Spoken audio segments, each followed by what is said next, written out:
د حاجی صاحب رحمتullah علیه معتقدینو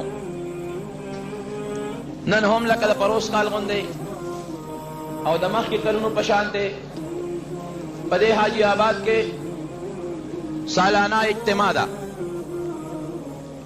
کال په کال په دې ورځو شپو کې هم په دې حاجی آباد کې د حاجی صاحب رحمتullah علیه په یاد کې او د آقا نامدار محمد رسول الله صلی الله علیه وسلم د سیرت په سلسله کې عمده اجتماعونه کېږي. د داسې اجتماعاتو ډېرې لویې فایدې وي دیني. د ټولو نه لویه فایده خو دی چې په دې کې د حاجي صاحب رحمتullah علیه چې کم مجاهدانه زندگی یا د هغې کم لوی مقام او د نبی علیه السلام سره کم عشق او محبت او د هغې یادګیرنه وشي او علماء کرام په مختلفو علمي موضوعاتو باندې خپل تقاریر وکړي او د حاجي صاحب رحمتullah علیه د دې دربار نه او د دې مجلس نه سامعین وروڼه ډېره لویه فایده او برکات او سعادتونه ځان سره یوسي. وروڼو چونکې د دې مجلس تعلق د یو عظیم مجاهد سره دی لکه څرنګه چې زما نه مخکې زموږ محترم مشر حضرت مولانا شیر علي شاه صاحب ستاسو مخکې وفرمایل د یو عظیم ولی الله او عاشق رسول او د یو عظیم مجاهد سره زموږ د مجلس تعلق دی.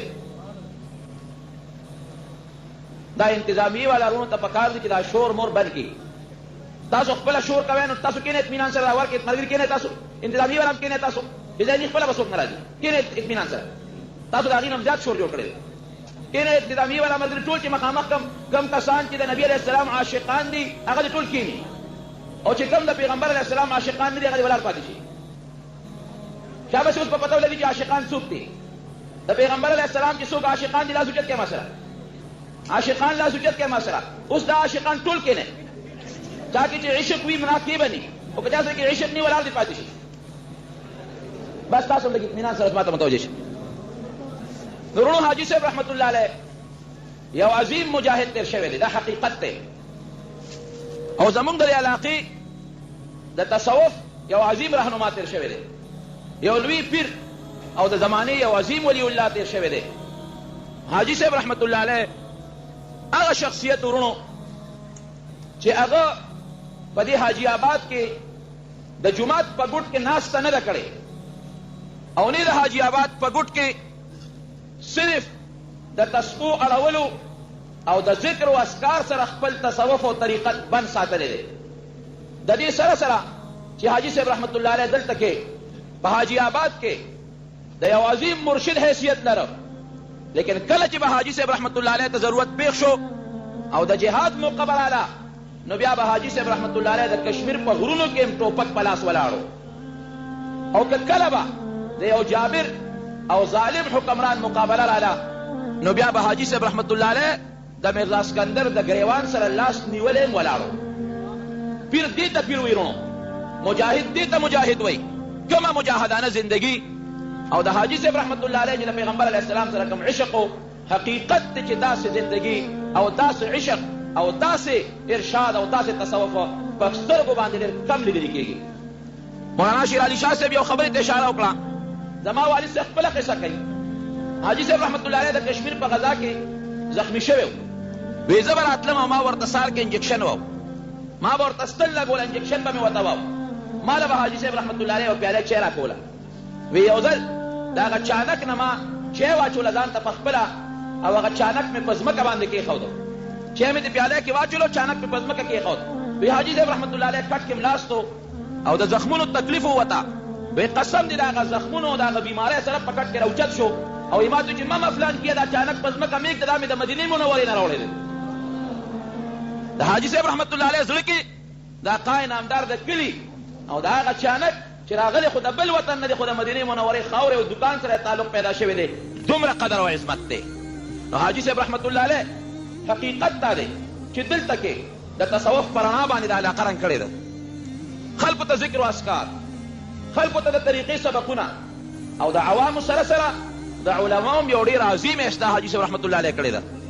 دا یو سیز د حاجي صاحب په مجلس کې و چې ما د خپلو مشرانو نه اورېدلی دی او تر ننه پورې به دا ما ته څوک ثبوت رانه کي د دې خبرې خلاف به ما ته هېڅوک هم ثبوت رانه کي چې واحد په پیرانو کې په اولیاو کې د حاجي صاحب رحمت الله علیه مجلس و چې د غیبت نه پاک و. څوک به دا ثبوت تر ننه پورې پیدا نه کي چې د حاجي صاحب رحمت الله علیه په مجلس کې د بل پیر یا د بل عالم یا د بل انسان غیبت یا د پخپله کړی دی یا د بل چا اورېدلی دی او یا په مجلس کې بل چا د یو پیر یا د یو عالم یا د یو نیک انسان غیبت کړي. دا وروڼو ګوره یاد ساتی کوم مجلس کې چې غیبت ته مسلمان کېږي بعضې مجالس موږ محسوسوو چې هغې کې د یو پیر مجلس پی هغې کې به د یو عالم او د یو بل پیر غیبت کېږي. د علم مجلس پی د عالم مجلس پی او هغې کې به د بل عالم غیبت کېږي. غیبت بالکل حرام دی قطعا و یقینا حرام دی او دا زه عام اعلان کوم چې د کوم عالم په مجلس کې غیبت کېږي د هغه مجلس د غیبت نه ډکي پام کوئ چې دغه عالم له دعا له او یا دغه عالم له د ده مجلس ته حاضرېدو نه بلکل توبه وباسئ چې نږدې ور نه شئ. د کوم پیر په مجلس کې چې غیبت کېږي او دغه پیر د بل پیر غیبت کوي یا د یو بل عالم غیبت کوي معلومه دا شوه چې دی په خپل مجلس کې خپله پیري رونق کول غواړي او بل مقابل منل نه دي غوښتل بل مقابل غواړي نه په بل خلک بدګمانه کوي. پام کوئ چې د دغه پیر مجلس ته هم ور نه شئ. واحد حاجي صاحب رحمت الله علیه چې د هغه مجلس کې غیبت نو نه د پخپله چا غیبت کړی دی او نه د مجلس کې یا هغه شیخ یا د هغه یو مرید او یا یو اجنبي میلمه چې ته چا غیبت کړی دی. په دې علاقه حاجي صاحب رحمت الله علیه لګیا او د خلکو اصلاح به یې کوله. زه دا خبره ځکه کوم چې دا الحمدلله او دا زه خپل فخر ګڼم د خپل خاندان فخر یې ګڼم چې د حاجي صاحب رحمت الله علیه سره زموږ د مشرانو یو ډېر قریبي صحبت او قریبي ملګرتیا تېره شوې ده. زموږ باباجي خبره کوله ویې دې چې نوې نوې دې علاقې ته راغی بلکل نوې موږ له حاجي صاحب رحمت الله علیه نه پېژن دومره راته پته وه چېرې د مجاهد آباد ته حاجي آباد ته یو ښه انسان راغلی دی وی ما له جومات ته راغی. زه جومات کې ناستم او یو کتاب یې راوړه او ما ته کېناستم ما ته وایي چېره مولوي صاحب زه خو یو خبرې له راغلی چې څه له راغلی وایي چې ما د لمونځ په دې طریقه باندې لغوندې پوه کړه چې مسنون او مستحبه طریقه باندې به مونځ څنګه کېږي. وی ما هغه کتاب کې پوه کړه چې اول به دغسې نیت به وکړي قیام او رکوع او بیا په رکوع په قیام کې دومره مقدار به رکوع کې دومره به ته قومه کې دومره به سجده کې دومره جلسه په پوره تفصیل باندې مې پوه کړه. بیا ما ته وایي چې مولوي صاحب ته دا کتاب ځان سره ونیسه او زه یو 2 رکعته نفل کوم ته ما ته ګوره چې زه د سنتو مطابق کوم او که نه غلط کوم.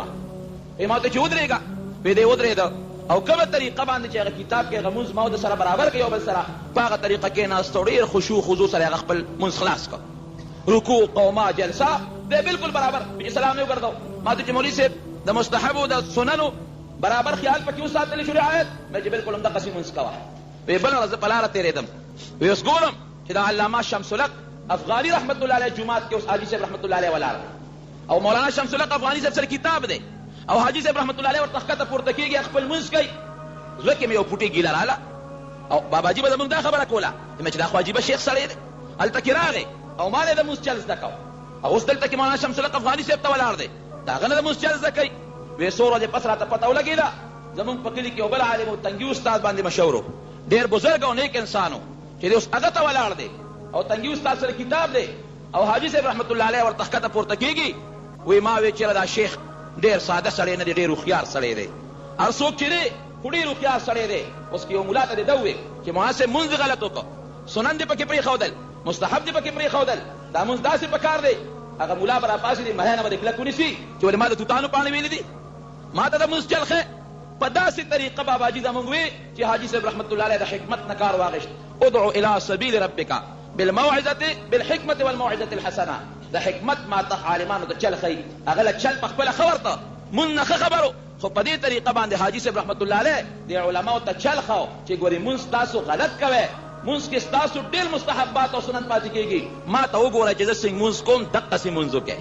په دې طریقه حاجي صاحب د علاقې علماو ته طریقه د مانځه ښوله او چې کله زموږ د کور زنانه اوس هم وایي چې د حاجي صاحب رحمت الله علیه تذکره راشي وی عجیبه ګور دی یقین که بعض زنانه زموږ د کور جاړي وی عجیبه ګور و عجیبه لذت و چې حاجي صاحب به زموږ ځای ته راغی ځکه زموږ باباجي د هغې د جماعت ناجیر مفتي پاتې شوی دی تر وفاته پورې مفتي پاتې شوی دی نو هغه ته به مفتي صاحب مبارک وی دومره قدر او عزت پیدا هغه کو وی چې زموږ د کور خواله به راورسېد په دې لاره به ته شیخان به ورپسې او ذکر به شروع و لا اله الا الله شیخان به هم لګي ذکر به کو او حاجي صاحب رحمت الله علیه به هم ذکر کو رابل المجلس کې به کېناستل رونو دغسې پیران دغسې صالحین داسې باکرداره خلک الله دې زموږ د دې وطن کې داسې باکرداره خلک پیدا کړي قسم دې سترګې ړقو، یو خوا ګورو بل خوا ګورو. نیکان خلک یقینا شته دی، مصلحان خلک یقینا شته دی، مرشدین خلک یقینا شته دی، پاکان مجاهدین موجود دي، خو په دغه ټولو صفاتو باندې موصوف شخصیت دا په سترګو ډېر کم لیدلی شي. حاجي صاحب رحمت الله علیه یوازې ذاکر نو، مستغني انسان و، ډېر مستغني، دومره استغنا پکې وه چې د حد نه وتی. قسم دې که د چا هم پروا ساتله. زما والد محترم یو واقعه بیانوي چې په یو سټیج باندې حاجي صاحب رحمت الله علیه ولاړ دی او په سیاسي سټیج دی. هغې کې یو دا صفت هم چې په هر سیاسي سټیج چې کوم ځای کې به د دین خبره وه او د اسلام د نظام د نفاذ خبره به وه، هغه به بیا پارټۍ ته نه کتل، هر سټیج ته به یې ځان رساو او د هر سټیج نه هغه د عشق رسول او د اعلان کلمت الله اعلان کړی دی. خوا که دا سټیج په یو ډاک کې ولې نه دی جوړ، خوا که دا د سړک په غاړه ولې نه دی جوړ. یو سټیج باندې حاجي صاحب رحمت الله علیه ولاړ دی، ناست دی په کرسۍ کې او د دې علاقې یو ډېر لوی شخصیت و، دې نوم ناخلم حکمتن، یو ډېر لوی شخصیت و، ډېر لوی او سیاسي سټیج دی. هغه به سګرټ څکه، سګرټ به یې وڅکه نو یې داسې دا مخ به یې داسې که او هغه پوکې به یې د حاجي صاحب رحمت الله علیه طرف ته پوکې د سګرټ داسې پوکه، بیا به یې سګرټ وڅکه، خلکو ته یې دا خوله چې د حاجي صاحب رحمت الله علیه پورې خندا کومه او د هغه بېعزتي کومه. وی حاجي صاحب رحمت الله علیه ورته مخ راواړو چې صاحبه خفه کېږه ما او دا سګرټ دې بند کړه. وی هغه ورته وی چې زه نیک بخته خپل کار، دا زما سګرټ دی، زما خوله ده، دا خو زه څکم. وی حاجي صاحب رحمت الله علیه ورته وی چې ګوره منت درته کوم، منت درته کوم، اپیل درته کوم چې دا سګرټ مه څکه، دا ښه خبره نه ده. بل دې مجلس کې مونږ هم ناست شو. وی هغه خان نواب نور هم غوسه شو. وی حاجي صاحب رحمت الله علیه ورته وی چې ښه نه بندې، اوس یې درته په زور ور چې بندې کړه. او حاجي صاحب پاسېده او خپله کونټۍ اوچته کړه، وی بل که دا سګرټ. وی هغه لاسونه پرې چې حاجي صاحب ته خو عجیبه ساده سړی په ټوک هم نه پوهېږي. وی وغورځوه سګرټ، سګرټ یې پرې وغورځاو، وی خپه پرې راکاږه، خپه پرې راښکم، بیا حاجي صاحب کېناست. د خان او د نواب پروا حاجي صاحب نه ده ساتلې، یو د الله پروا یې ساتلې ده. مونږ چې کوم واقعات اورو، نه د پیسې لالچ دی، نه د دولت لالچ دی، نه دنیا کې د بل څیز لالچ دی. خلک وایي تصوف او تصوف او تصوف، تصوف وایي څه ته، طریقت وایي څه ته او تصوف وایي څه ته. وروڼو تصوف څه ته وایي؟ مولانا رشید احمد گنگوهی رحمت الله علیه فرمایي، زه به درته حاصل ویم، وی تصوف دې ته وایي چې یو انسان هغسې مجاهده وکړي چې شریعت د ده فطرت او د ده یو فطري جذبه وګرځي، دې ته تصوف وایي. یو سړی وایي وی هلکه ما د تصوف باب کې قدم کېښود، فلانکي صوفي دی، فلانکي مرشد دی، فلانکي سړی صاحب طریقت دی. صاحب طریقت وایي څه ته؟ کوم چې شرایع دي، کوم اوامر دي او د الله د طرف نه کوم احکام دي او کوم سنن او مستحبات دي، دې خپل فطرت وګرځئ، دې خپل فطري وصف وګرځئ. لکه یو سړی وږي شي او ډوډۍ ته اړه کېږي، یو سړی تږي شي او اوبو ته اړه کېږي، دغه رنګې چې د مانځه وخت راشي داسې به دې مونځ ته پریشان وي لکه تږي سړی چې اوبو ته پریشان وي. یا یو سړی په یو لاره باندې ځي، اول ته یو خطرناک ډاکو دی یا هلته کې یو خطره ده، دې ته فطرتن ځان ساتي، دغه رنګې به دې د نارواو نه ځان ساتي. منکرات مکروهات چې دې وویني دې به داسې دې ځان ساتي لکه یو سړی چې خپل دشمن نه ځان ساتي. فطرتن یو سړی د غل او ډاکو نه ځان ساتي، فطرتن یو سړی د مار او د لړم نه ځان ساتي. دې ته نو تصوف وایي. یو خو زمونږ خلک ذکر او اذکار تسبو سره کوي، طریقې قادریه، نقشبندیه یا سهروردیه، نورې طریقې دي، دارونه لارې دي، دا وسایل دي، دا اسباب دي د تصوف دپاره. دا یو ښه لاره ده، په دې لار باندې روان شه، خپل ذکر او اذکار کوه، خپله خوله د خدای نوم سره بلده که، نارواو نه ځان وساته، د یو نیک انسان صحبت اختیار کا، یو ښه مجلس اختیار کا، نو ستا به د شریعت احکام فطرت وګرځي، ته به بیا صاحب الطریقت وګرځې. دا خو اسباب او لارې دي، دې سره د ډېرو څیزونو ضرورت دی. یو خو دې سره به مضبوطه استغنا کې، د چا پروا به نه ساتې، او که تا د پیسو تمه وکړه، تا د بل انسان نه دولت تمه وکړه، د بنګلې او د موټر تمه دې وکړله، پته ولګېده چې لاره دې غلطه کړې ده، روان د تصوف په لارې لاره دې غلطه کړې ده، د مسلمان نه د مال او د دولت تمه دې شروع کړې ده. شیخ عبدالقادر جیلانی رحمت الله علیه یو عظیم شخصیت تیر شوی دی او د ټولو پیرانو پیر تیر شوی دی، د هغه یو مرید دی او هغه مرید یو بادشاه دی، د سنجر بادشاه دی، د سنجر بادشاه. هغه راغی د عبدالقادر جیلانی رحمت الله علیه دربار ته، خانقاه ته راغی. ګوري خانقاه کې په سوونو زرګونو خلک دي، څوک ماښام ډوډۍ خوري، څوک سهار ډوډۍ خوري، څوک د شپې ډوډۍ خوري، څوک د غرمې ډوډۍ خوري. پیرانو خانقاهونو کې همدغه میلمانه راځي او ډوډۍ پکې خوري.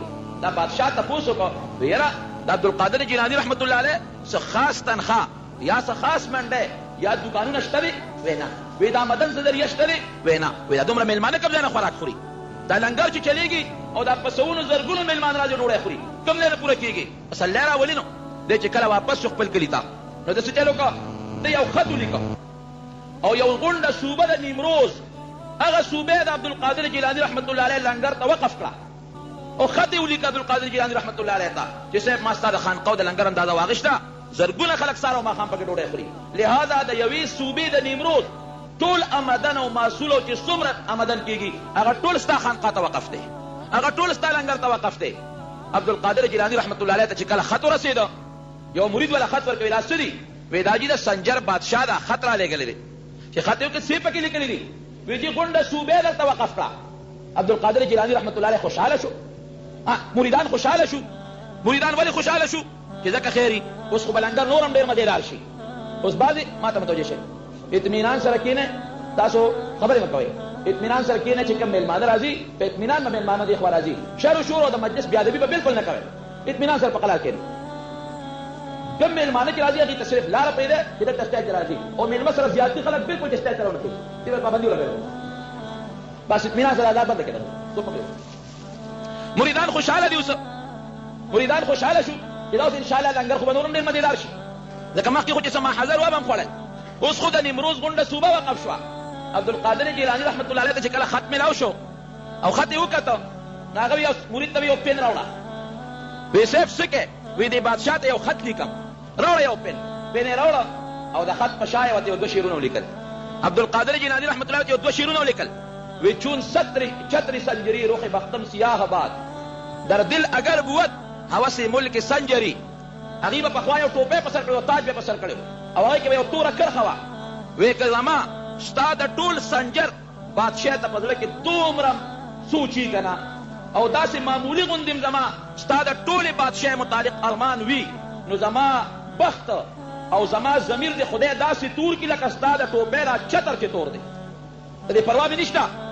او بیا ورپسې لیکي وی زانگه که یافتم خبر از ملک نیم شب، زانگه که یافتم خبر از ملک نیم شب، من ملک نیم روز را با یک جو نمیخرم. وی کله نه چې ما ته د نیمې شپې بادشاهي میلاو شوې ده، د خدای سره زما د تهجد او د نیمې شپې کومه رابطه جوړه ده، وی هغې نه پس د نیمروز صوبه به د یوې اوربشې په قیمت هم وانخلمه. د ولی الله نسبت الله سره یي او رزق خدای ورکوي. کله داسې وي چې هر سړي وي. مولانا جامي رحمت الله علیه د خواجه عبیدالله احرار مجلس ته لاړ او د بیعت په اراده ورته لاړ. خواجه عبیدالله احرار رحمت الله علیه او بزرګ تېر شوی دی، د بیعت په خیال ولاړ چې دور سره بیعت کوم. چې دې کله ورورسېده د هغه صاحب په مجلس کې خانقاه کې ښه خشته خوراکونه دي او ګډان دي او چیلي دي او ډېر ټاټ پاټ دي. مولانا جامي رحمت الله علیه خو یقینا بزرګ تېر شوی دی، یو لوی صوفي تېر شوی دی. هغه له کې سوچ وکړه یاره وایي دا د کوم ځای نه پیر کېدی شي.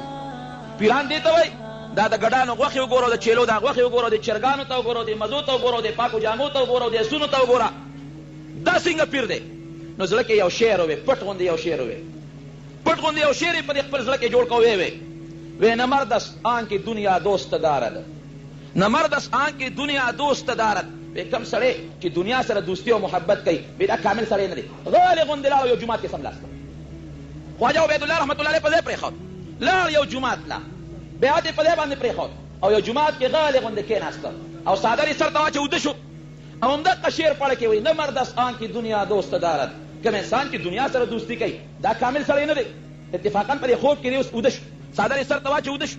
اوس خواجه عبیدالله صاحب په ځای پرېښود، هغه ته نه دی خبر چې دی اوده شو. اوس خوب دی د محشر میدان ورته خوب کې ښکاري، دی وایي د حشر میدان دی، حساب کتاب شروع دی. یو سړی راغی مولانا جامي صاحب دې مړی نکله ونیو، وی مال خپل قرض راکړه، تا باندې ما کومې پیسې پورې مال خپلې پیسې راکړه. مولانا جامي صاحب رحمت الله علیه ورته دا خو د حشر میدان دی صاحب، ما سره پیسې کم دي، ما سره پیسې نشته. هغه سړی ورته بیا وایي نه ماله به خپلې پیسې راکړې، خپله قرضه به راکړې. مولانا جامي صاحب ورته خدای لپاره معاف مې کړه، دې وخت کې ما سره پیسې کم دي. وی نه خدای دربار ته دې راکاږه ماله خپله قرضه راکړه. په دې جګړه دي دې کې خواجه عبیدالله رحمت الله علیه پاس سور راغی. چې پاس سور راغی وی دا جګړه څه ده؟ وی دا چې د حشر میدان دی او دغه سړی د مولانا جامي صاحب نه پیسې غواړي. وی مونږ دا پیسې سره جمع کړي دي چې مونږ د په ځای ورنکړو، مونږ دا دولت او دنیا سره جمع کړې ده چې د قرضه په خلاصه نه کړو. یو شیخ ته وی ورکړه دې سړي د پیسې، وی پرېږده لکه مولانا جامي مړی نه لاس وباسه، ما دا پیسې دې واخله. چې پیسې یې وله ورکړلې مولانا جامي صاحب رحمت الله علیه خوشحاله شو. شکر دی حشر میدان کې خواجه صاحب لرالم کار وشو، زما قرضه خلاصه کړه، غاړه مې خلاصه شوه. چې سترګې وغړولې هغه جومات کې څه ګوري چې خواجه صاحب په اسور په لار کې روان دی. سترګې وغړولې خواجه صاحب همغسې په لاره کې روان دی. خواجه صاحب ورته مخ راواړو، وی جامي صاحب هغه مصره لکه غوندې خو ووایه، دا اوس د کشف خبره ده. وی چې کومه مصره دې جوړه کړې وه که نه لکه غوندې هغه خو ووایه.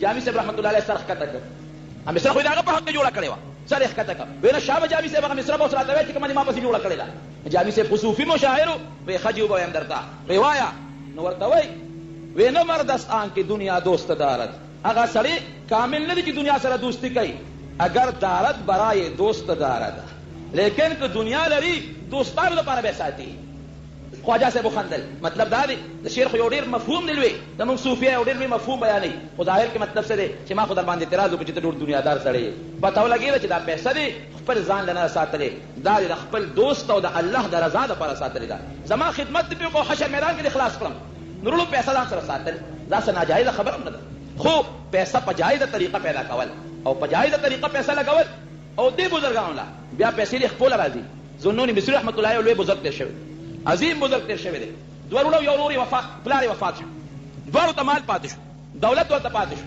هغه دولت دواړو وروڼو کې منځ نیم کړ پکې ځمکې هم دي پکې کورونه هم دي پکې نغد مال هم دی نیم یو ورور واغېشت نیم بل ورور واغېشت دا یو ورور راغی د ذوالنون مصري رحمت الله علیه مجلس کې کېناست او لنګر کې پیسې لګول شروع کړل ذوالنون مصري رحمت الله علیه راغو دې خوا راشه وی ته بالغ یې که نابالغه وی چې لا بالغ خو نه یم وی ته په ارام کښېنه یو پیسه به هم زما لنګر کې نه لګي چې کله بالغ شي بیا راځه هغه لاړ خپل کور ته چې کله بالغ شو څه مده تېره شو راغی ذوالنون مصري سره بستره وغورځوله خانقاه کې پرېوت پیسې لګولې شروع کړل څومره چې نغدي وټ مالدار ورو هغه دې دې خوا راشه د ځان ته یې راوغوښته وی یاره ته خو دې ورور پسې راغلې خو زما یو کار لغوندې وکړه داسې په دون تندي ورته وکتل وی څه کار دی یاره وی لږ یو نسخه ده د دارو لیکم دا نسخه لګوندې بازار نه راوړه ورته دا یوناني دارو یو نسخه ولیکله وی دا یو څه بازار ته او دا لګوندې راوړه د یو څو پیسو کېږي دغه مالدار ورور د هغه مرید مالدار ورور لاړ بازار ته هغه نسخه یې راوړله نسخه یې راوړه ورته یاره یو خدمت بله مو که ذوالنون مصري رحمت الله علیه ورته وایي وی دا لګوندې وټکه ومېده که هغه لاړه او ننګری کې په هغه دغه دارو یې وټکول وی صاحب اوس ورسره څه وکړم وی ګولۍ ته جوړې کړه وړې وړې ګولۍ ته جوړې کړه ګولۍ ته جوړې کړې وی صاحب اوس ورسره څه وکړم وی تا ستن پکې سوري وکړه دا یو یو ګولۍ سوری کړه چې سوری یې کړه یو څه یې ماله راکړه چې لاس کې واخېستې داسې داسې یې کړلې ولې اول کړو دا د یو سل غوندې بازار ته د دې قیمت معلوم کړه چې دا د څومره پیسو دي چې هغه لاس کې واخېستې اعلی نمونه یاقوت او مرجان او غمي ته جوړ شوي بهترین قسم اعلی قسم هم حیران شو خولې پرې راغلې خدای پاکه ما څه وي دا څه وشو وي دې اوس دا بازار ته د دې قیمت معلوم ته خو خرڅی به نه چې زه درته ووایم اله به خرڅی چې لاړ بازار ته یو دوکاندار ته ښایي د دې قیمت صاحب دا خو پلانکي دوکاندار دی اوسه دا خو د ډېر لوی دولت دراهم د دنانیر د دې قیمت دی ماشاءالله پیسې نشته بل دوکان له لاړ بل ته په ټول بازار کې د هغې لالو جواهراتو یاقوتو قیمت یو زرګر سره نه و یو صراف سره نه و واپس یې راوړې ذوالنون مصري رحمت الله علیه وی صاحب ما خو دا شو کړه د دې قیمت چا سره نشته وی دا ننګری کې واچو دا مولې وله راوبروه او میده که واپس یې میده که اوس حکم و د پیر صاحب واپس یې میده کړل لاس کې واخېستل د خانقاه شاته یو لوی دریاب بیده هغې ته یې ښکته وغورځولې وایي مونږ که وغواړو د خدای په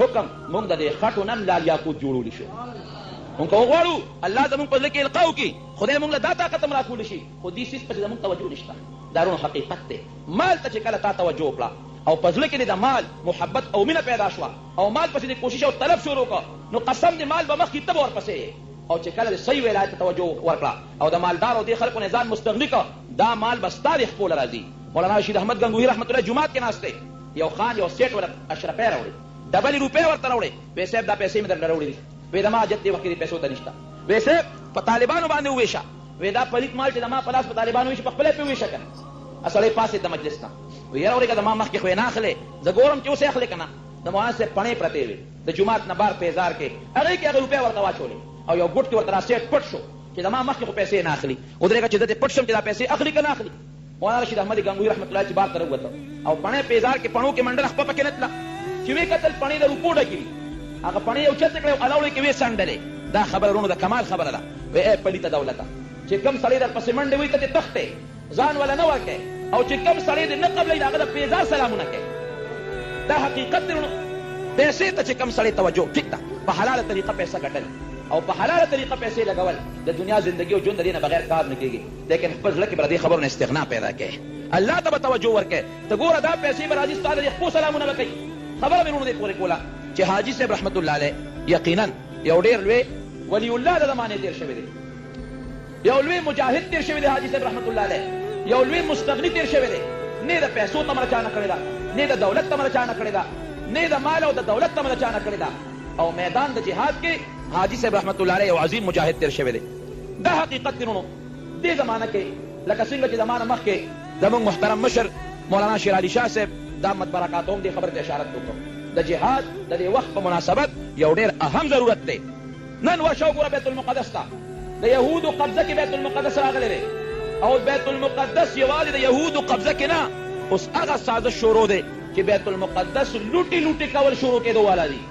بلکې دې پسې به ووینئ ستا چې کوم بیت الله دی او کوم مکه او مدینه ده، مدینه منوره او مکه مکرمه، هغې پاکې خاورې او پاکې ځمکې ته د امریکې او د لندن او د فرانس یهود او نصوارا وردننه شوي دي. دا مسلمان به کله بیدارېږي؟ دی به کله میدان ته وځي؟ ستا افغانستان کې واحد یو افغانستان نن په مخ د ځمکه یو اسلامي امارت جوړ شوی دی، یو اسلامي ریاست جوړ شوی دی. نن د ټولې دنیا د کافرانو دپاره سترګو یو ځای ګرځېدلی دی افغانستان. دا هغه جن راځي تا باندې امداد بند، پتا معاشي پابندی دي، پتا دا پابندی دي، پتا دا پابندی دي، پتا دا پابندی دي، قسم قسم پابندی په افغانستان ولګېدلې. لیکن رونو زه خپل طرف نه او د مسلمان امت ته طرف نه د ملا محمد عمر اسلامي جذبې ته سلام کوم.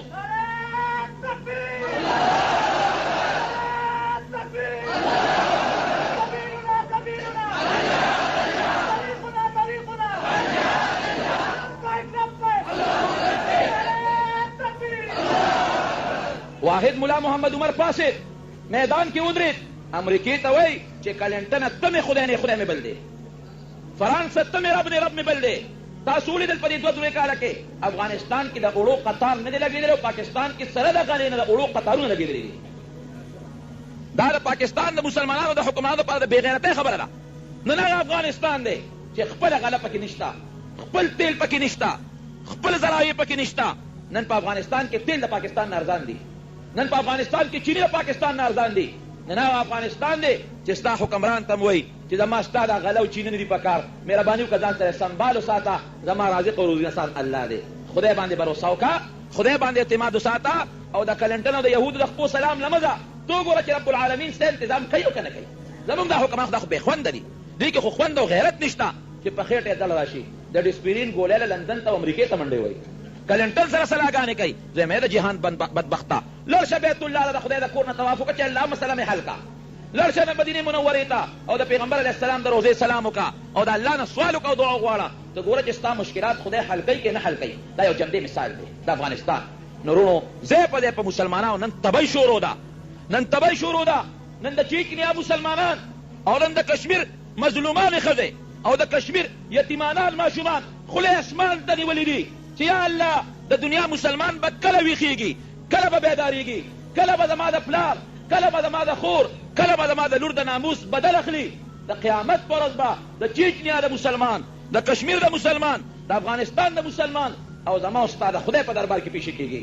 نن د چیچنیا مسلمانان وایي اخباري بیان تاسو نه دی کتلی، وی خلکه وی قیامت څه ته وایي؟ الله الله وی قیامت څه ته وایي؟ وی مونږ قیامت نه پېژنو. وی دې نه زیات قیامت به م راځي چې کوم زمونږ د پاسه پروت دی، دې نه زیاته سختي به م راځي، دې نه بل قیامت به م راځي کوم قیامت کې چې مونږ ګرفتار یو. د قیامت ورځ به د دغې مجاهدینو لاس به او زما او ستا ګریوان به د کشمیر د مجاهدینو لاس به د هغې یتیمانانو او د هغه بې کسه او بې څوکه چې د هغې ښځو سره او د هغې د لوڼو د ناموس سره هغه بڼیا هندوان، هغه هندوان چې د مسلمان د اواز نه به په هندستان کې هغوی متیازې کولې، نن هغه هندو راپاسي او هغه صاحبه ستا غیرت او ستا ایمان چلنج کوي، ستا غیرت د دیکې ورکوي. مسلمان به بیدارېږي کله.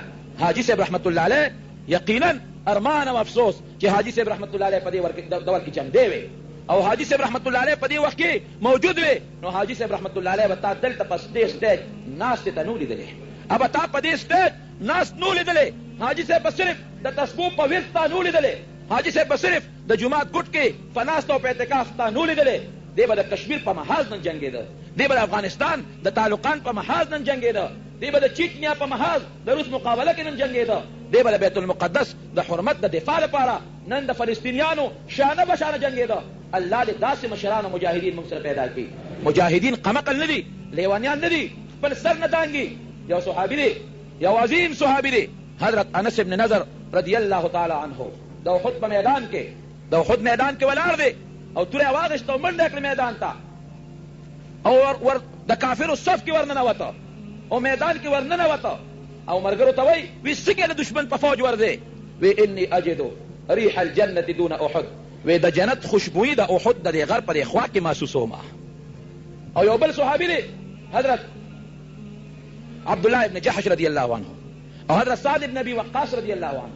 حضرت سعد ابن ابی وقاص رضی اللہ عنہ فرمائی وی عبداللہ ابن جحش رضی اللہ عنہ راغی وی ما ته وی چې مرګري یو دعا کو یو دعا به زو کوم تبا امین وې یو دعا تو که زبور باندې امین وې به چې خاوکا وی ما ته توکا. سعد ابن ابی وقاص رضی اللہ عنہ فرمائی مالو به دعا غوښتله دعا مې وکړه ما وی دعا باندې امین زما وای او سار له خود میدان کې جنگ کیږي jihad کیږي ما وی یا الله چې سار شي چې زما مقابله یو مضبوط کافر سره راشي یو ډیر لوی کافری زم په پتوره گزار کوم دیم په ما پتوره گزار کوي زم په کوم دیم کوي اخره کې خدای چې تماله بری را کې دا کافر نصر و مو اخره ته غردو. عبد الله ابن جحش وی امین وی بیا ما ته چې خو زه دعا کوم تور تک وکړه امین به وایا وی دی وای چې یا الله سار لمه یو مضبوط کافر سره مقابله راولا داسې مضبوط ډیر پهلوانی چې زم په گزار کوم دیم را باندې گزار کوي زم وهم دیم وای اخره کې هغه زور ورشي او ما په دې مړ یو سر رانه اخوا کې د خدای لپاره شهادت حاصل کړ وی ما وی چې امین وی چې سار لمه قتل قسم دی عبد الله ابن جحش رضی الله عنه وی ځان ته مې قتل زما دعا خدای قبول کړه مضبوط کافر خدای په لاس راکو سر مې ته خو غورځاو او چې ته مې قتل نو دیم د یو لوی کافر سره مقابله رااله اخر کې پیغه زورور شو او دې د شهادت مقام ته ورساو. وی ما وی چې زما د دعا نه قسم دی چې زما درو د عبد الله ابن جحش رضی الله عنه دعا دا ډیره مزیدار وه او ډیر اعلی وه. درونه د مجاهد تمنا څه ده مجاهد وایي څه ده د مجاهد تمنا یا غازی جوړېدل دي او یا شهید جوړېدل دي د مرګ د سر نه او د مال نه تېرېدل دا د خدای په دربار کې ډیر لوی قیمت لري دا ډیره لوی خبره ده. دغه حضرت سعد رضی الله تعالی عنه حضرت سعد رضی الله عنه ګوره د مجاهد یو رکوټې خبره درته وکړم دی ولاړ د احد په میدان کې غشي ورسره دي لیندولي لینده باندې غشي ولي د دواړو جهانو سردار ورسره خوا کې ولاړ دی او چې کم سړی په لاره تېرېږي او چا سره بټوه کې غشي وي حضور پاک هغه ته وایي راوړه دا غشي دته واچوه راوړه دا غشي دته واچوه او دې چې غشي ولي نو پیغمبر علیه السلام استشراف سره نظر داسې ورته ګوري چې دا غشي په هدف لګېږي که نه لګېږي. حضرت سعد رضی الله عنه ورته وایي وایي د خدای رسوله زما نه شاته ودرېږه ځکه څوک چې ډس کوي نو واپس ډزم په هغه کېږي زه غشي ولم د دشمن غشي په ما لګېږي هسې نه چې ته رانه زخمي نه شي د خدای رسوله زما نه شاته ودرېږه په ما که غشي ولېږي خیر دی خو چې ته رانه زخمي نه شي او چې ده به غشي راښکه یقین وکړه دا الفاظ په ما ډېر خواږه لګي. حضور پاک ورته فرمایل ارمي یا سعدو فداک ابي و امي ای سعده اوله د ما مور پلار تا نه قربان شه د دواړو جهانو سردار ورته وایي ارمي یا سعدو فداک ابي و امي ای سعده اوله د ما مور پلار تا نه قربان شه. نو حضور پاک د خپل مور پلار قربانېدل د مجاهد نه کوي ګورې مجاهد ته وایي اوله د ما مور پلار تا نه قربان شه. د جهاد یو ډېر لوی فضیلت دی او جهاد یو ډېر لوی سعادت دی او د وخت اهم ضرورت دی نن سبا جهاد نن که جهاد زمونږ د مسلمان د زړه نه ووته د دنیا کافر در باندې لوبې به کوي نه خو ستا د جومات جوړولو نه کافر یریږي نه ستا د مونځ نه یریږي نه ستا د اودس نه یریږي نه ستا د روژې نه یریږي نه ستا د حج نه یریږي او نه ستا د مدرسې نه یریږي نه ستا د دعوت و تبلیغ نه یریږي. د کافر په زړه کې د کلنټن پړه کې که یره ده د اسامه نه ده ګورې که یره ده د مجاهد نه ده ګورې جهاد ته دهشتګردي وایي جهاد باندې پابندي لګول غواړي. وروڼو دا یو خبر یاد وساتئ ستاسو زمونږ دپاره د فخر خبره ده یو وخت کې به موږ وي روس او امریکا سره مقابل دي دا به موږ وي که نه به وي یو وخت کې به موږ وي روس او امریکا مقابل دي جرمني او امریکا مقابل دي او یو وخت کې به موږ دا خبره کوله چې فرانسه او امریکا مقابل دي او نن هغه وخت راغی د جهاد د برکت نه چې موږ وایو امریکا او طالبان مقابل دي موږ وایو نن امریکا او مجاهدین مقابل دي. نن د مجاهد د جهاد د برکت نه د طالب نوم کم مقام ته ورسېده نن طالب کم ځای ته ورسېده فخر دی او سلام دی د افغانستان طالبانو ته چې په مخ د ځمکه بالکل مکمل اسلامي نظام نن د افغانستان په ځمکه باندې موجود دی. دقسې جهاد مې خوښ دی چې کم جهاد پسې فوري اسلامي نظام را روان دی کوم علاقه چې ونیولی شي په هغې د خدای او د پیغمبر د کتاب نظام هم ورپسې را روان دی. الله د کشمیر کې هم داسې وکړي او انشاءالله کېږي به هم داسې دا هندوان به خدای ختموي د کشمیر د دې مجاهدینو او د دې مظلومانو به یو ځل انشاءالله یو برکت راوړي. نن طالب یو مقام ته رونو رسېدلی دی تاسو را طالب مجاهد طالب د هغه یو حیثیت نن په دنیا کې پیدا کړی دی دنیا ته لرزېږي او یریږي دی دا رونو ولې دا صرف او صرف د جهاد برکت دی. الله فرمایي قرآن حکیم کې هغه کسان ان الله اشترى من المؤمنین انفسهم واموالهم بان لهم الجنه وی زه مسلمان سره یو سودا کوم څه سودا کوم دی به نفس او مال راکوي زه به جنت ورکوم دی به نفس او مال راکوي الله وی زه به جنت ورکوم. دا نفس او مال خو دیا صرف د خدای صرف تا نه اراده غواړي یقاتلون فی سبیل الله فیقتلون ویقتلون هغه نفس په کومه طریقه راکوي د الله لار کې جهاد وکوي میدان کې به وځي یا به غازی جوړېږي فیقتلون ویقتلون یا به شهدا جوړېږي. بیا الله فرمایي وعدا علیه حقا وی دا زما محکم او مضبوطه فیصله ده. یوازې قرآن کې نه، قرآن نه مخکې کتابونو کې مې دا وعدې کړي دي. نو مجاهد سرونو د الله وعده ده او ځان کې جهاد پیدا کول پکار دي. یو اخیري خبرونه عرض کول غواړم، نو خپل تقریر ختموم. علما کرام ډېر دي او هغه دا ده چې نن زمونږ د پاکستان کې یو بل جهاد تام ضرورت پېښ شوی دی.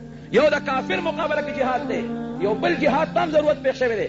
هغه جهاد هغې باطلو قوتونو سره دی چې د NGOs په شکل کې راوتي دي او زمونږ په دین او زمونږ په اسلام یې حملې شروع کړي دي. مخکې خو به ډیشنټینا یو دل د حاجي عباس د سټاین هم د هغې خلاف اعلان لګولی. ډیشنټینا دا ختم کې، VCR ختم کې، اوس کیبل نیټورک والا پروګرام راغلی دی. یو دی کمپني لګېدلې ده، نه د هغه ډیشنټینا ته ضرورت شته دی، نه د بل انټینا ته ضرورت شته دی. سویچ به راوالی او دلته د پلګ کې ومنډې او د کومې دنیای کفر اسلام د کوم ځای سټیشن د عریانیت او د فحاشۍ او د بربنډتوب کې کم وخت کې ګورې درته حاضر دی. دی بل غم در کې پېښ کړه، مونږ ورته وستلیږو، هغه درته بېغیرتي دنیا ته رادن نه کړه، ملک کې درته بېغیرتي رادن نه کړه. ما مخکې ورته اخبار کته، ما له حیا راځي ستاسو مخکې ویلی نه شم، خو ستاسو د توجه د راګرځولو په حیثیت درته وایم. قسم د اخبار مې کته، اخبار کې لیکلي وو د لندن یوه ښځه وه، هغې خپل پروګرام انټرنیټ ته ورکړی دی. هغه لیکي هغه خپل پروګرام کې اخبار ټیم هم لیکلی و، ورځ هم لیکلی وه، تاریخ هم لیکلی و چې په دې ټیم به د هغه ښځې بچي کېږي. د لندن د یوې انګریزې د یو انګریزې بچی به کېږي. هغې خپل پروګرام د ولادت هغه چا له ورکړی و. کاکا کېنه غوندې دا خوشبويي دې پرېږده، ته کېنه، خوشبويي ضروري ده که تقریر ودل ضروري دي. کېنه اطمینان سره مجلس کې انتشار دی جوړ. آداب د مجلس باندې ځان خبر کړي، پټ اطمینان سره کې خبره دا درونو. دا د حاجي صاحب رحمت الله علیه مجلس دی. مولانا شیر علي شاه صاحب دامت برکاتهم یو جلیل القدر محدث تقریر کې شاته چغې والي کوي. د حاجي صاحب رحمت الله علیه د آقای نامدار محمد رسول الله صلی الله علیه وسلم صفت کېږي، دلته چغې والي کېږي. ما خادم صاحب ته وویې ما اسټیج د مضبوط کسان پیدا کړه، دا خلک په خبره نه پوهېږي. مهرباني وکړئ د آدابو نه کار واخلئ، اطمینان سره کښېنئ، خبرې واورئ، ناتیه کلام واورئ. د خو د علاقې خو مشران علما کرام راغلي دي. بعض صورتونو خبره مې دې پورې کوله چې هغې انټرنیټ له پروګرام ورکړی دی چې فلانکي تاریخ فلانکي ورځ فلانکي ټیم باندې به زما اولاد کېږي. د دغې اولاد د کېدو ټول کیفیت دې په انټرنیټ باندې منتشر شي، دنیا ته دې ورسېږي. دې کفر سره به جهاد څوک کوي؟ موږ ته خو ناست یو، مونږ خو په ارام اطمینان سره پراته یو په خپلو کټونو کې. زه خپل درسونه کوم، ته دې خپلې تسبیح اړې او نور ملګري خپل تجارتونه کوي، ته خپل دکان کې ناست دی. یو ورځ در باندې را روانه ده. ګورې دا خبره یاده وساتئ، د NGOs مخالفت. NGOs دې څه شی نان ګورنمنټ ارګنایزیشن، دې کې اوس بعضې خلک اعتراض کوي یاره NGOs خو د قوم او د ملت خدمت کوي، دې خو تا له لار جوړوي، دې خو تا لګیا دي ټیوبویل جوړوي. دا ټیوبویل او لار چې جوړوي پیسې ورته کم دی نه راځي، پیسې د ورلډ بینک او IMF نه راځي، بار نه راځي. نو چې کار پیسه د باره راځي نو کار به تا لګوي که کار به هغوی لګوي. تا چې زه مقرر کړم چې ما له مزدوري شروع کړو 10 روپۍ به در کوم او سهار نه ماښام پورې ما له کار کوه، نو چې پیسې نه در کوم نو مزدوري به ما له کوې که مزدوري به بل چا له کوې؟ ما له به کوې. نو پیسې ورلډ بینک ورکوي، IMF یې ورکوي، امریکا یې ورکوي، لندن یې ورکوي او نور یهودیان یې ورکوي او لار به تا له جوړوي. دغه راوتي دي باطل فرق راوتي دي میدان ته، د هغې پیسې لاس کې اخیستي دي او په مختلفو طریقو باندې امت مسلمه ګمراه کول غواړي. د یو تجزیې مطابق مولانا فضل الرحمن صاحب بقول چې په کراچۍ کې یو سړی ماله راغی، یو د شپې زودیم او یو سړی راغی او دې د خوب نه پاڅولم، سر یې هم خریلی دی او برېت یې هم خریلی دی او ګیره هم خریلی ده، پتلون کې راغی. هلکه څه چل دی؟ جلسه هم په کراچۍ کې عظیم الشانه وکړه. دې راغی چې مولانا صاحب سره مې ضروري کار دی، خوب نه پاڅولم. یې چې مولانا صاحب یو لوی سړی د دنیا په اندازه، زما ملاقات له خلک ټیمونه اخلي، خو زه تا له ملاقات له راغلم او تا سره یو څو ضروري خبرې کول غواړم. وی هغه انکشافات یې ما ته د NGOs متعلق وکړل چې تو حیران شوم. وی چې په سند کې 85% خلک د NGOs د باطلو عقیدو لاندې ګیر شوي دي. 85% دیهات د سند یهودیان او عیسایان جوړ شوي دي او پنجاب کې د نیمې نه زیات خلک په خپل لپیټ کې اخیستي دي. او مولانا صاحب ګورې بیدار شه، عوام دې بیدار کا، علما دې بیدار کا چې که د دې NGOs مخنیوی ونه که نو 15 کاله پس په پاکستان کې د یهودیانو او د عیسایانو 2 سټیټه جوړېږي درته. تاسو ورشه بنګلادیش وګورئ، د نیمې نه زیات بنګلادیش NGOs یهودیانو او عیسایانو په قبضه کې واخیست. ورشه ترکیه وګورئ، ترکو کې راغلی اسلامي حکومت بل طرف ته که، نن په ترکو کې د ګیرې پابندي ده مستقل، نن په مصر کې د ګیرې مستقل پابندي ده. نورونه دا یاد ساتئ، دا باطل فرقې دي او په مختلفو طریقو میدان ته راوتي دي او دا مقابله زما او ستا ذمه داري ده، دا زمونږ فرایض دي. د دې مقابله به مونږ کوو. نورونو ټوپک لاس کې والے جهادي ټریننګ وکړي چې کوم بار نه کافران حمله کوي مقابله کوي د هغې دفاع مو کوي او کوم دننه چې په ملک کې کوم باطلې فرقې په مختلفو طریقو میدان ته راوتې دي د هغې مقابله مو کوي اوس میدان ته وځئ خپلو عباداتو سره خپلو معاملاتو سره یو جهادي زندګي هم ځان له جوړول پکار دي نو خبره مې دې پورې کوله چې حاجي صاحب رحمت الله علیه دا یو عظیم مجاهد او حقیقت دا دی زمونږ دپاره یو ډېر لوی فخر په دې خبره دی چې د حاجي صاحب رحمت الله علیه په دې حاجي آباد کې نن یو جهادي قوت هم میدان ته وتې دی تاسو مخکې خبره واورېدله د حاجي صاحب برخوردار د حاجي صاحب رحمت الله علیه نوسې اسحاق صاحب زما خدا خیال دي ته مې ویلو چې اسحاق صاحب راشي یو 10 منټه د ملګرو سره څه خبرې اترې مو کړي اسحاق صاحب له دعوت ورکول پکار دي چې یو 10 منټه د خپلو ملګرو سره یو څو خبرې د جهاد متعلق وکړي شکر دی چې نن مجاهد آباد حاجي آباد یقینا مجاهد آباد ګرځېدلی دی او دلته کې د جهاد باقاعده پروګرام شروع دی او حرکت المجاهدین ورونه راځي د نه خلک ټریننګ لمزي الله دې وکړي زموږ د ټولو ورونو په زړونو کې د خدای د جهاد جذبه پیدا کړي څومره باطل فرق دنیای کفر کې څومره ده څومره چې ده نو الله دې لاول مسلمانان کې او که اسلام یې په قسمت کې نه نو خدای دې خپل منځ کې سره وجنګوي الله دې د امریکې د روس د لندن او د انډیا ایټم بمونه په هغوی کې استعمال کړي الله دې د هغوی میزایل په هغوی کې استعمال کړي او خدای دې مسلمانان ټول د دنیا چې څومره مسلمانان دي الله دې اتفاق او اتحاد السلام علیکم ورحمۃ اللہ وبرکاتہ امید کوم دوستانو چې ویډیو مو خوښه شوې وي نو دې دپاره تاسو دا ویډیو لایک کړئ د خپلو ملګرو سره شیر کړئ او د چینل د سره خامخا سبسکرایب کړئ او د بیل آیکن د سره هم پرس کړئ